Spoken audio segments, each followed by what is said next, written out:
This is the Breadwinner Podcast, hosted by entrepreneur, influencer, and sales wolf, Tyler Harris, bringing you the insights from the most successful forward-thinking entrepreneurs and influencers, so that you can rise to the top and make more dough. Now, let's get into the show. What's up, everybody? Tyler Harris here, and this is the Breadwinner Podcast. And man, I'm excited to have Mr. Peter Voogd in the house, and we are going to bring some not just interview type material today on the podcast. We're going to get a little bit more tactical than we usually do and give you guys something that you can take over the weekend and implement next week and make some stuff happen. But man, I want to bring on Peter. And number one, brother, thank you for being on the podcast. I know you got a lot of different stuff going on, so I appreciate you being here. But tell everybody who you are, where you're from, and what you're focused on right now. My pleasure, bro, and thanks for having me. I'm excited to be here. I am just a young entrepreneur man that found his way, and I'm unemployable, so I had no other option, either become an entrepreneur or like hate my life because I can't work for somebody. So I grew up in the Bay Area for 6-7 years, moved up to Oregon, and that's kind of where I got my roots. And I got into eBay when I was 15. So I've just had a mini series of breakthroughs in my life that made me kind of who I am today. And that's obviously a whole topic. I feel like I failed my way to success, to be honest. I don't want to talk about my failures today, but I think people need to understand that when people see people that are succeeding, they forget that they literally failed to get there. If they didn't, they wouldn't be where they are. So I have a lot of failures. But my first taste of entrepreneurship when I was 15, my dad had a construction company. I was working for my dad, and a couple of my friends were, and I hated hard labor, like with a passion. I didn't like anything to do with hard labor. I just wanted to kind of use my brain. And one day I just was so sick of, we were shoveling sand, probably like 30, 40 yards. And I told my dad, I got something to do. He knew I was obviously messing around and I didn't want to work, but I started selling things on eBay. So my friend would work all day for my dad. He made about $63. He was making $7-8 an hour. He worked all day. I had quit that day and said, I got to go I was selling Jordans on eBay at 15. And then I would eventually buy and sell and have my friends sell, give them a commission. I had checked my shoes that day. It was in the summer, and I had made $91 that day selling one pair of shoes. And my friend had made $60 working 8 hours all day, ass off, doing hard labor. Yep. It just come. So my thought process was, Tyler, how did I just make $91 in like 1 minute putting something online? He made 8 hours. So my 15-year-old brain was like confused. And I want people to understand I got paid kind of for the courage to think differently and to take a risk.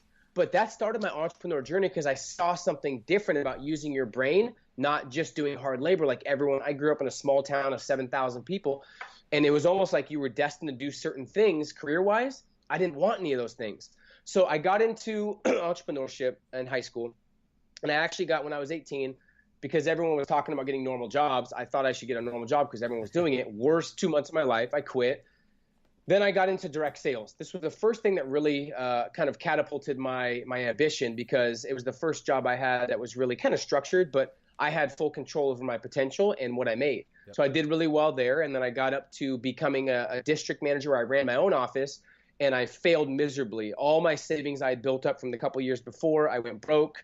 And because motivating yourself is one thing, but motivating a team is a whole different story. People think it's the same. It's not. So I didn't know how to motivate anyone else leadership-wise, so I went broke. And from that moment being broke, I was 21, 22, Tyler, I went on a journey of self-discovery and figuring myself out, and I hired mentors, and I really studied, and I became obsessed with personal growth and then development.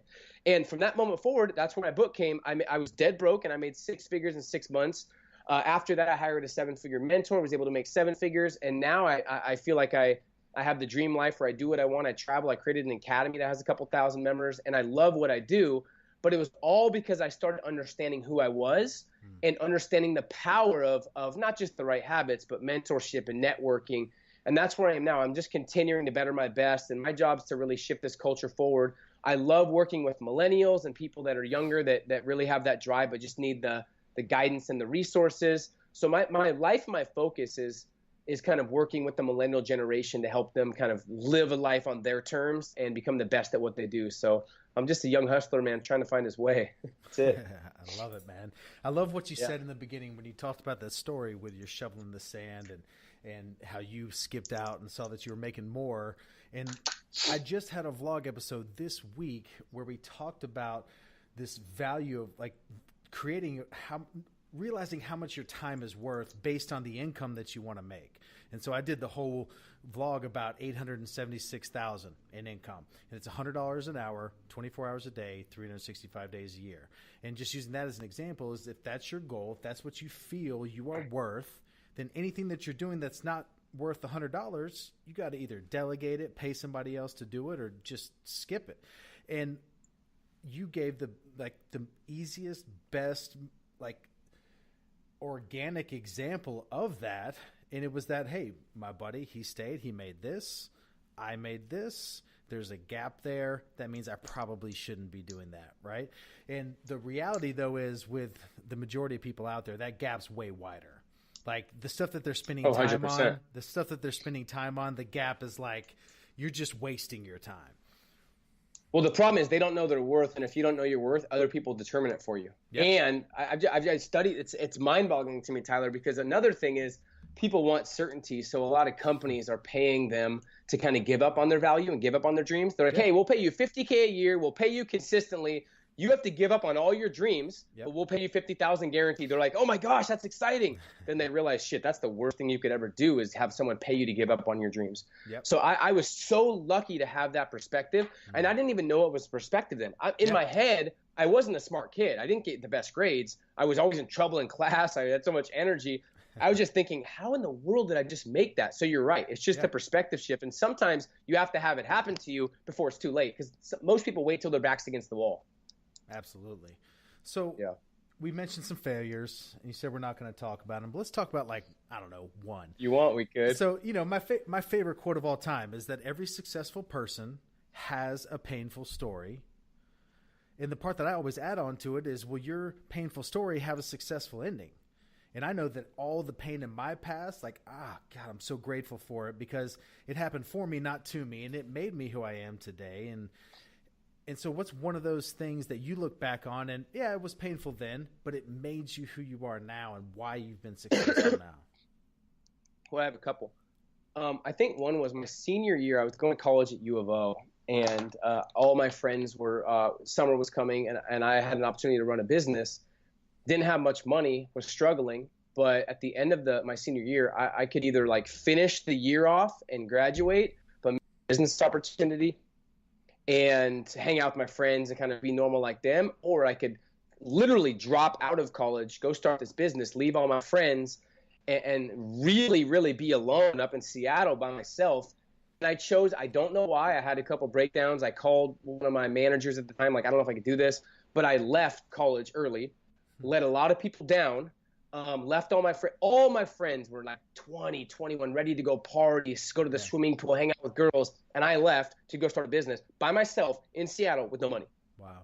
And I felt like a failure because I went broke for a while. I was struggling. I had no friends up there. And that was I don't know if it was every failure I've had. Now I look back, my wife asked me 2 weeks ago, she goes, would you change anything about your past? And I really thought about it, and I wouldn't.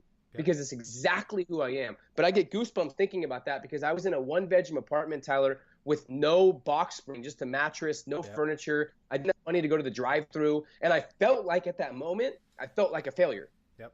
I'm like, why did I just do this? But looking back, those are those moments of decision where it's like, wow, if I didn't make that decision, I would not be who I am today. So that was something that I don't know if it was a failure now looking back, but in the moment, I felt like I let everyone down.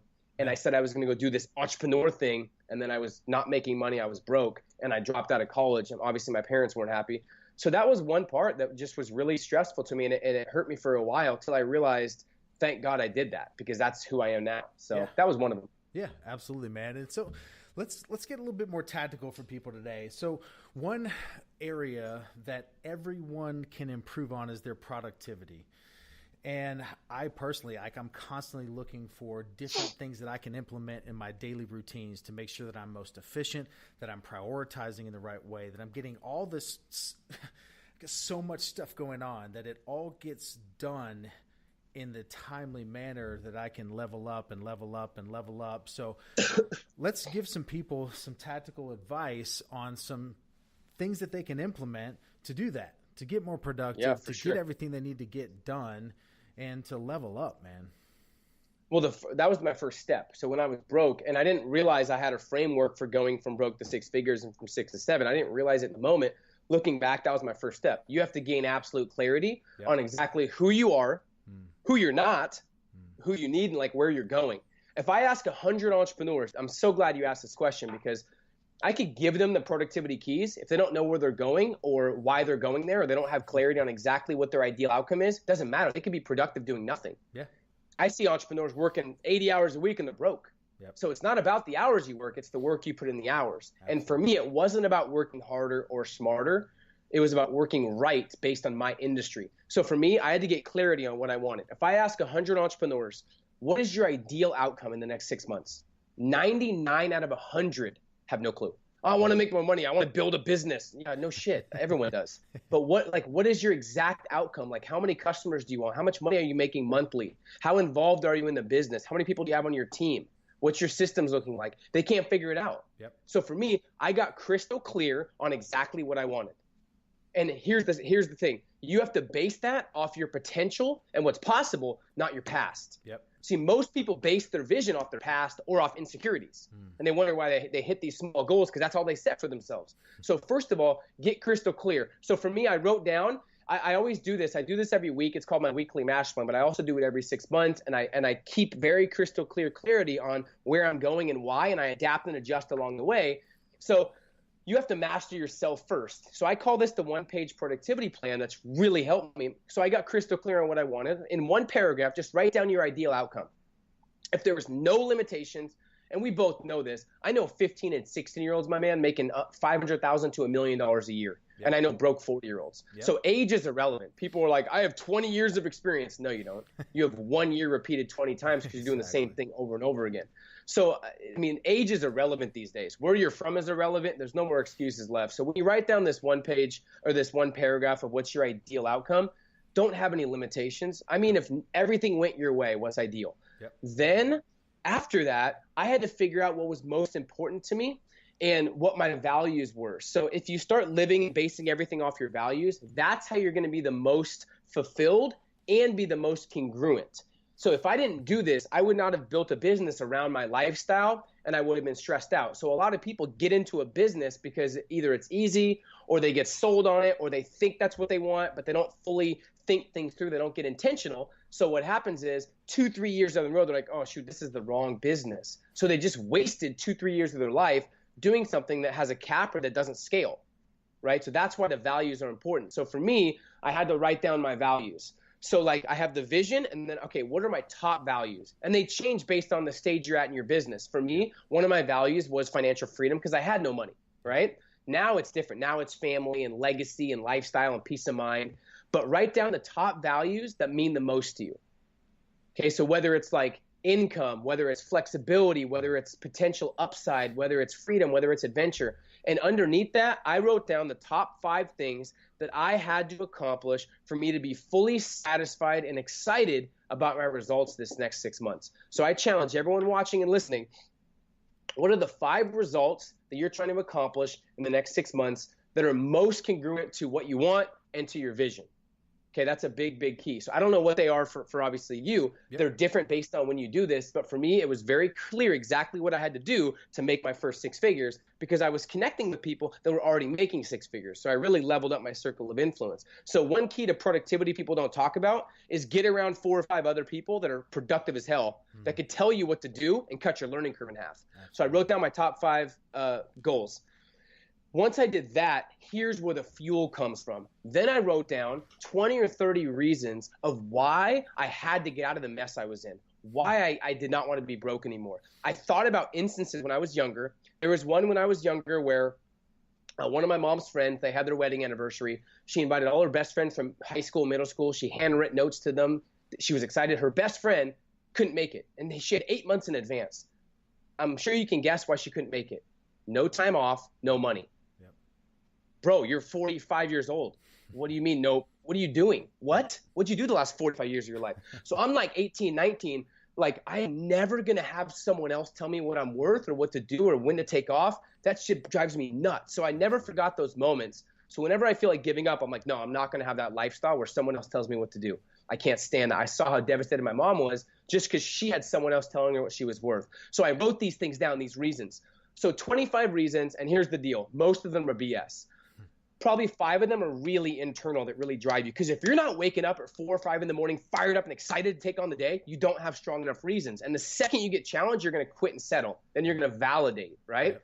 So I had to write down my strongest reasons of why I wanted to make these 5 results happen. Because reasons come first, results come second. People have all these productivity tactics. They have these planners and all these things. If you don't have strong enough reasons, you can have every productivity tactic in the world. You're not doing nothing. Yep. Because you don't have that internal drive, right? Why you do what you do. I can guarantee it, Tyler. If we dug deep, you have some pretty strong reasons of why you do what you do. Yep. And they're not because you want a nice car.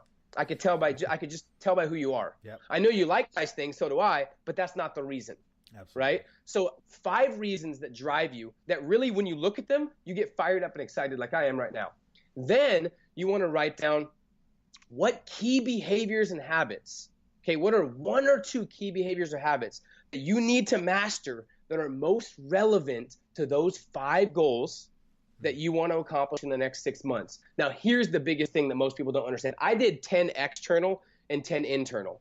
And then I threw away all the reasons that didn't really fire me up, right? That I was like, nah, if you write your reasons down and you're still lazy, you have a problem, right? They're not your right reasons.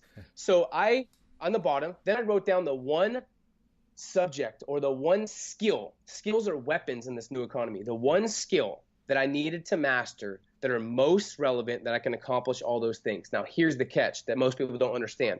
Now you are very focused on mastery versus overload. So with all the information out there, when I was struggling, I got 2 pieces of advice from society that was the worst advice ever. 1, just work harder. Stupidest advice ever. Because I was working 40 hours, then I went to 50, then to 60, then I was at 80, and I was still not making any money. Yeah. And then they said, study, read all the books. So I studied everything, and then I was overwhelmed. So the advice sucked that I got, yep. Right? So now it's mastery. So people are obsessed with information, Tyler, especially millennials. They study everything, listen to every podcast, read every book, audio, then they're overwhelmed. No, 95% of that doesn't matter. It's about executing what you've learned and then don't move on till you've seen the results. So my challenge for myself was, okay, now if it's marketing that I need to master, that's all I'm studying. Podcast, books, audios, YouTube. The only thing I'm studying is that one thing I chose to master that's most relevant to my vision. So most people are going to every event and they have this grass is greener mentality where it's like, I got to study more. No, you don't. Get addicted to outcomes and results, not information and knowledge. So that was the last step where I was like, okay, I'm going to master this skill and this trait that's most relevant, and that's all I'm going to do. Once I did that, productivity took care of itself, yep. And I reviewed my weeks, and I knew exactly where I was going. And anytime I had a roadblock, which anytime you set a goal that's worth something, you're going to have a roadblock, but my reasons pulled me through that. So that's something tactical that I've done that every single time I do that. Now the goal is to let your vision guide you, not your current circumstances. I have it from 2015 right here, and I keep updating it. This is one from 2015, not joking. Yep. So I have them every year, and I let those guide me. So it doesn't matter what I'm going through, what my feelings or emotions tell me, I'm locked in on the prize. And that's really how I stay productive. That's one of the reasons. So hopefully they got some value, but that's just something tactical I've done. Dude, that's incredible. This is one of those podcasts that people are going to need to listen to probably, 7-8 times because there was so much to unpack there. But if you just take those simple steps, but put together and written down will make the biggest impact. That's absolutely incredible. One question. So the problem I think most people have with a process like you just took people through is they don't get specific enough. They're not clear on the actual things that need to happen, that actual goals. And with us, a lot of people that listen are in sales, and I own a life insurance company, and we sell life insurance. And I ask agents, and I'll say, what's your goal this year? How much do you want to make this year? I want to make $500,000. Great. How are you going to do that? I'm going to sell a lot. Okay, great. Let's actually figure out what that looks like. Okay, so if you need to earn $500,000 in income, that's going to mean that you're going to need to sell this many policies. Now let's break that down. Okay, that's this many quarterly, that's this many monthly. But now you want it more than them. That's the problem. Now Exactly. you're wanting it more than them because you're going through it. That's why it's just the 5% rule. I've always seen that. So it's like, I agree. Here's the reason I think it's because it's harder. It's easy to say something and talk. Oh, my goal's $1 million. I'm going to crush it. Yeah, a 3-year-old can talk. Yep. So it's interesting how you went right into diving into exact tactics like you do, which is why you're the 5% and most of them aren't. So if you're watching, if someone else has to tell you what to do or break it down for you, I mean, I don't even know why you're going for that goal. So let's talk to the other 95% right now, though. So I mean, because that's just most of them won't listen anyways. Yeah, or that's all they'll do. Or that's all they'll do. They're like, man, he just said a lot of really great stuff. All right, what's on the next podcast? But man, like, let me say this. Hold your thought. This is my checklist too. So they have tactics. When I'm studying, I go, okay, is this information congruent to my 6-month vision? That's one. Is this information proven and taught by somebody who has the real results that I want and has similar values to me? Because anyone these days can write a book. Like anybody can write a book, right? This is a big one. Have I executed, seen results, and took action on the previous information I've listened to and read? And fourth, am I certain this is the best possible information and training on this subject? People always ask me, dude, how'd you make 7 figures so young? How'd you do this? I was just intentional. I made sure everything I studied and put in my brain was the best possible training and information possible for that subject. So those are the checklists. A lot of people make themselves feel better, Tyler, by they read a book. They're like, I read this book, and then they're like, I'm going to read another book. They haven't taken any action, but they make themselves feel better because they're obsessed with personal growth and not execution. So I just wanted to go through that. Go ahead. I get passionate about this. No, I mean, and I do too. And I get fired up. And you talked about direct sales, and you see this a lot in direct sales. You have a lot of people that are really, really excited because they're learning a lot and they're growing and they're getting finally for the first time into personal development. But I just ask them, I say, hey, what was the AGI on your tax return last year, though? Like, I get it. You learned a lot and you felt good and you connected with people and you feel great and you're empowered. But at the end of the day, like, did you make any money? Like, that's what's most important if the goal is a dollar amount, right? And so I want to talk about the basis of, you talked about these reasons and you talked about the vision. And a lot of that has to do with someone's purpose and figuring out what their purpose is, because what I've found is frustration is created by judging your potential on the wrong purpose. Right?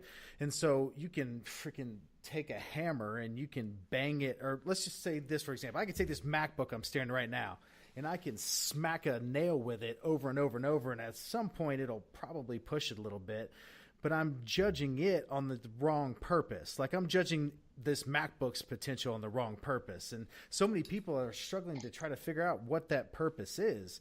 And so a lot of people I can just envision, they're listening to this podcast and they're saying, that's great, Peter. Like, it makes a whole lot of sense to figure all this stuff out. But the job that I'm in right now, like, it doesn't provide that opportunity for me. And so how do I go figure out what I am supposed to be doing right now? Yep. So good question. I actually got in trouble for this at Success Magazine. Not trouble, but they were going to publish a big article and I went against what they believed, so they didn't publish it, that's just the industry in a whole. So I don't fully believe it's just about passion, because people use that as a crutch and excuse. Yep. I think it's about results, because you become passionate when you're good at something. Yep. So I think instead of focusing on your passion, get good at something that pays well, that actually matches your values. It's about values and what's most important to you. I don't know what I'm passionate about. I just know what I want, who I am, what I need to be fulfilled, and where I'm going. So I think people just need to get good at something. And when you're good at something, you'll be passionate. I promise you. When you get a check for $100,000 for one speech, you're going to be fired up to speak, even if you don't love speaking. Well, that's the bottom line. Speaking of speaking, that sounds ridiculous. But when I saw you at Take Ownership, CJ, I think before or after you spoke, that's one of the things he said. He was like, "Hey, are you chasing hustle or are you chasing?" And everyone's like, "Passion, right?" No, it was gifts. Are you chasing your gifts? Like, because passion, you can become passionate, you can lose passion, like that'll go up and down, but your gifts are your gifts. Like, that's the things that you were born with, and are you operating out of those? And you're exactly right. And what I know is the opportunity of a lifetime, the thing that you were born to do is never gonna find you if you're not putting in the work in what you're currently doing. Like, you never hear 100%. the guy that's laying on the couch and just being lazy, and then this opportunity came and his life changed. It was he was crushing it at the job he hated. He was crushing it at whatever he happened to be doing at the time. Then the opportunity came along, and then that's when everything changed. So it's 100%. it's being focused on, like you said, becoming an expert in what you're currently doing, so that you and can just being then excel. irreplaceable. Exactly. You're 100% right. And here's what people don't realize. Dude, we could talk about this for days. I'm getting fired up.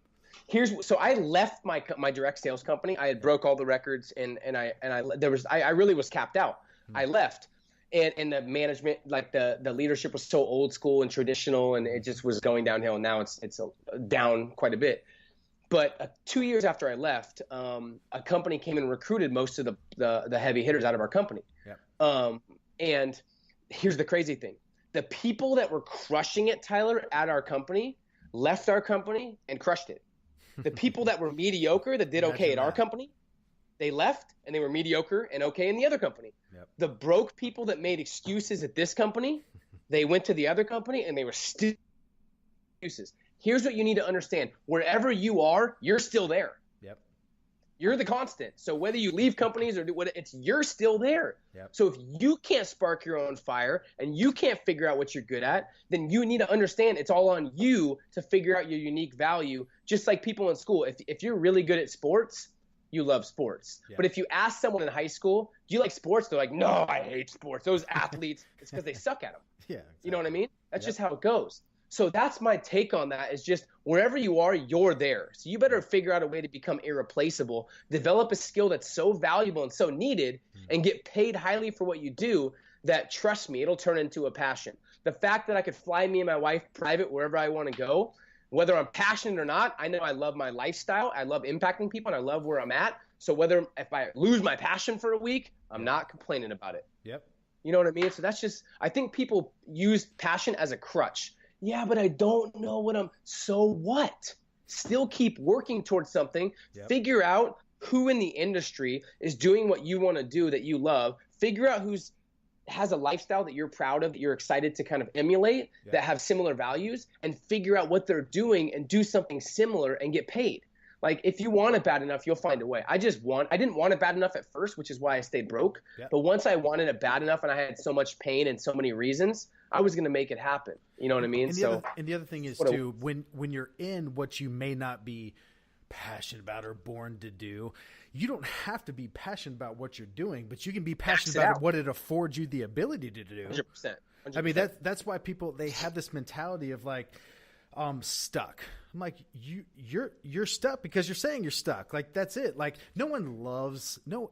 if someone tells you they are passionate about selling life insurance, they've just really bought into the lie they've been telling themselves. No one's passionate about selling life insurance, but I spend 17 hours a day doing it, sold 109 policies this week, and I'm not passionate about that, but I'm passionate what it's going to give me the ability when I leave here and go to my house and spend time 100%. With my family and do all this other stuff, like talk to you on this podcast right now. So it's at some point, if you're not an entrepreneur, if you have a job's a job. Like, you excel at it, you crush it, and then what does that give you the ability to do when you're off work? Yeah.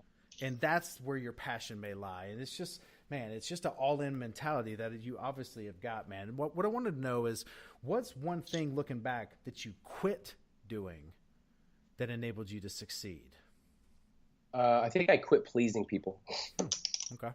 I quit pleasing people, and I just started saying no a lot more than yes. Okay. So I started valuing my time to where I asked myself, is this going to contribute to my freedom, or is this going to contaminate my freedom? And one of my values is peace of mind. So if it's going to contribute to my freedom, even if I'm going to get paid $20K, I'm like, yeah, it's not worth it. So I just started saying no, and I stopped fearing people. Right when I stopped fearing what people thought, and once I realized we're on this earth for like a bleep of existence. Why the hell would I fear someone else or what they think? I care less. So right when I stopped caring what others thought about me, because it's really hard to build the extraordinary life if you fear what others think. So that was one thing I stopped. I just stopped caring what other people think about me. And then I started realizing, Tyler, one of my tracks in my first mixtape, it's called From the Basement. I started realizing that haters or anyone that talks down to someone or hates on somebody, they're obviously not mentally happy and they're frustrated, but you'll never meet a successful hater, ever. It's impossible. Because you can't hate if you're happy and healthy. Exactly. So I started realizing when people hated, I kind of felt bad for them and I kind of wanted to help them. But most people, like I don't know, you probably don't get haters. We might get a hater that's like, oh man, these two are passionate. Like they're not saying anything that's valuable. And it's like they're just sad because they're stuck in their mom's basement broke. And we bring out insecurities in them because we're confident. So I just stopped fearing people. I started studying haters and understanding kind of the intellect and realized that they're just people that need help that I don't really pay any mind to, because if we were struggling, they're not going to pay our bills. And it sounds like you started focusing on making you happy and not worrying about 100%. making other people happy, because that's their job. 100%. So that was a big one for me. Yeah, it's a big one for everybody. Let's talk real quick about, you just mentioned the mixtape. So let's talk about the music, man, because it's one of the things that's drawn me to you, and your content is, I love music and I love what you're doing with it, because it's not music. It's spoken word. It's spoken word, but it's also, it's like you're trying to basically like scaling impact, man. Like I love the scaling impact. You're basically giving people one thing that I've done. And for me, it's law of attraction, but I've just eliminated all negativity. I was talking to my dad last night, and we were talking about TJ and I were talking, my videographer here, we were talking about the fact that I don't consume much content at all. And he was saying, the average American watches 4 hours of TV a day. And I'm like, I've been watching 4 hours of TV in a year, like the last year. Yeah. And a lot of that is just like, I eliminate all negativity. What you're doing with this music for me is it's something that I can listen to that is just a constant positive message. And that's all I want. All I want going in is positive, so that what coming out is the exact same thing times 10. So talk a little bit about like, where did all this start? It started because I was consuming content like back in the day, like audios and watching videos. And I was I was joining masterminds and courses. And most of them were not A, relevant, B, they weren't tactical, C, they never gave me any value. They were super, super boring. Yeah. Nothing. I'm not downplaying other people's content. I just could not find anything that really fired me up. So I'm like, I got to create something. And I loved music. And music does something to you. It gets you through tough times. It emotionally sparks something in you that makes you just like in a better state of mind. But after you're done listening to an amazing song, after the activity you produced it, as far as that energy and that inspiration, it's gone.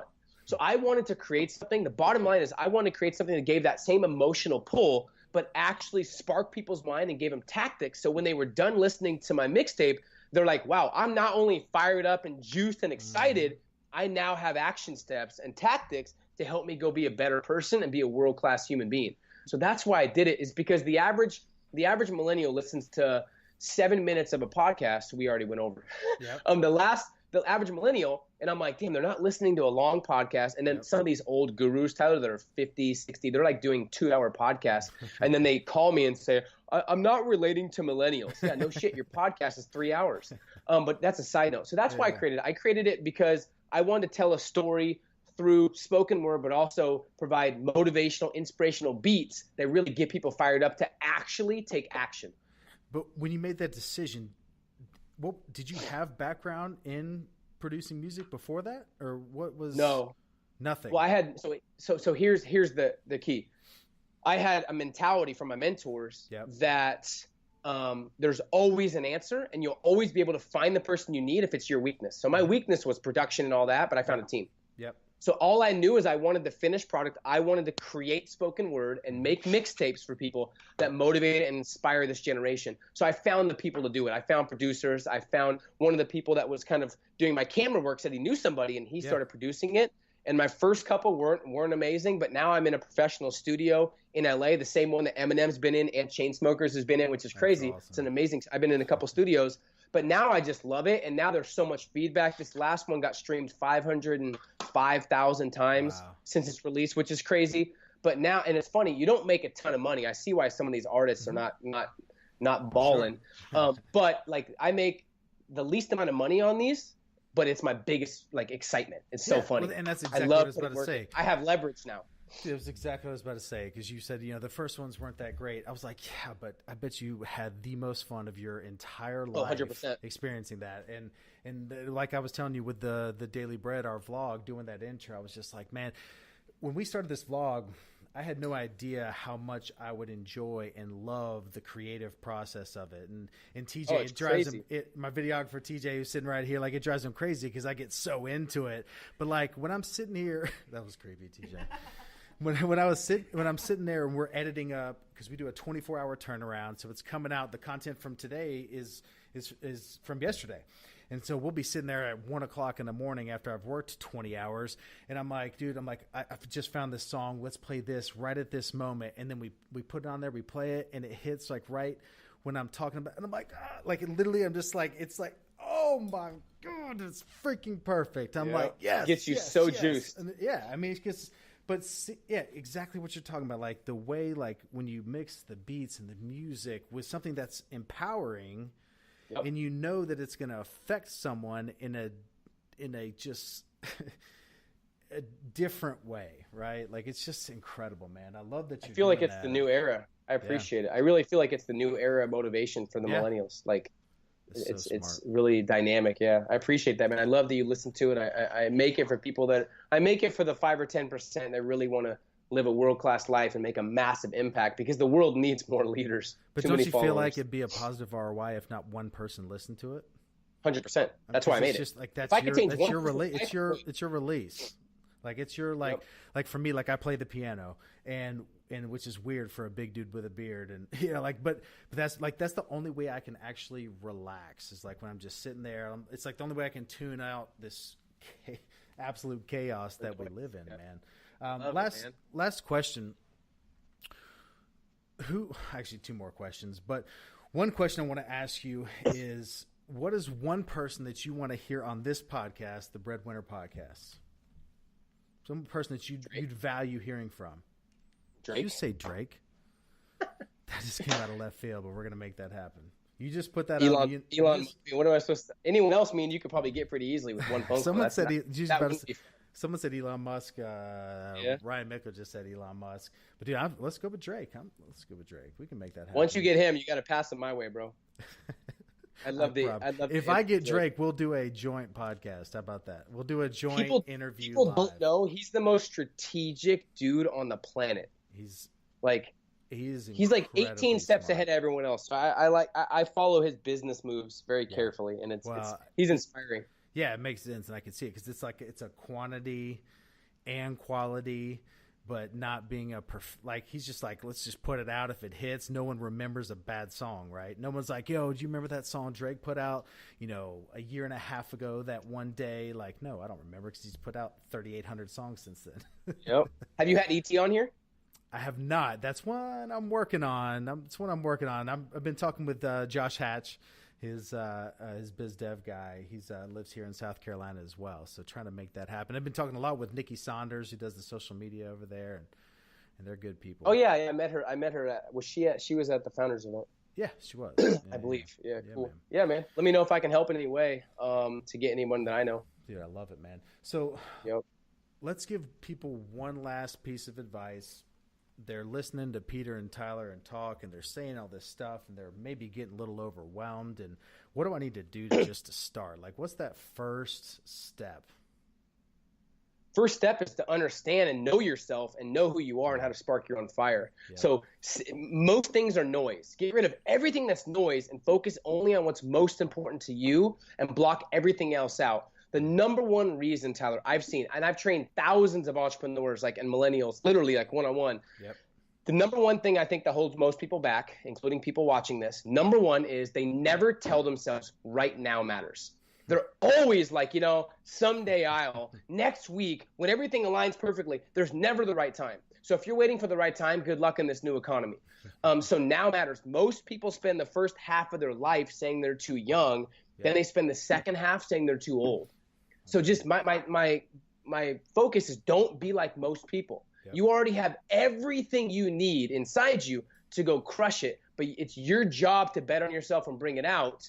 And when you do that, that's when you start achieving massive success. But just make sure when you're achieving the success, it's what you really want, and it's based on your values and what's most important to you. So simplify everything. Simplicity is, I think, execution is important, and you're complex, and when things are confusing, you're not going to take any action. So simplify everything. Yep. Know yourself. And understand right now matters. Not tomorrow, like right after this, right after they listen and watch this, they should be writing down these notes and simplifying what's relevant and most important to them. They should be taking action today, like not tomorrow, today. Because if you maximize today, tomorrow takes care of itself. If you maximize the days, the weeks take care of themselves. If you maximize the weeks, your months and years are amazing. So just now matters, man. I mean, you need to have urgency. That's it. Now matters more than ever. Not 2 weeks from now. You're getting older. Your parents aren't getting any younger. Like, I want you to look in the mirror when you're 80 and be like, I have zero regret. Yep. I have zero regret. I did it my way. I built a great lifestyle I'm proud of. And that's what I want for people. If I could just lower someone's regret, I've done my job. But that's it. Just you get this life once. And fast is the new big. Fast is the new big. It's the ones that execute and execute quick. That's it. That's it. I love it. I love this, man. It's awesome having you on. Tell everybody where they can find you online. I'm on Instagram, as you know, Peter J. Voog, and then GameChangersMovement.com. You can learn more about kind of our movement and stuff like that. GameChangersMovement.com, and then I'm everywhere on social media. If they say they're from this podcast and they reach out to me on Instagram or whatever, I'll definitely give them some time because they were on this podcast. And I value you guys watching and listening. I'm proud of you for investing in yourself. While most people escape reality, you're bettering your reality. So much respect to you. The world needs more people like you. So reach out if you have any questions. And appreciate you guys. I love that you just said that, because if they got to this minute 41 on the podcast, they're probably inching towards that 5%. And those 100%. Are the ones that are actually going to go take this and make something happen. So guys, with that, this is the Breadwinner Podcast. I am your host, Tyler Harris, and we'll see you next time. Peace. Thank you for listening to the Breadwinner Podcast. Make sure you subscribe to the podcast and leave a rating on iTunes. For a chance to be on the show, send a screenshot of your iTunes rating to @TylerHarrisPage on Instagram, where he'll pick one person every single week. See you next time on the Breadwinner Podcast.